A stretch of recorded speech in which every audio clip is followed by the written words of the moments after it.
homemade dehydrated potato slices. Here's how I did it. Step 1, get them clean. Step 2, peel away any green parts. You don't actually have to peel your potatoes, but if there's any green or blemishes, make sure you cut that part out.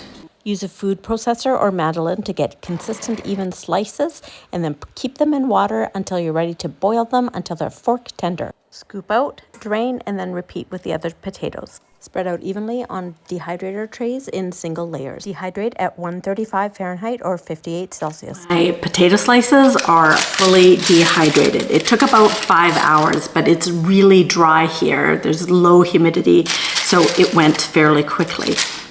It's going to be different every time. So you really need to pay attention to what your potato slices are doing. So you definitely want them to be dry, translucent. If they're flexible and bendy, they're not ready. They need to be crisp and snap apart. Again, you need to be able to snap them and hear that crunch. If they just bend and slowly break, they're not quite ready. Keep them going. Store them in a plastic bag or in glass jars. You could even make some scalloped potato powder and store that with the perfect portion size of potatoes.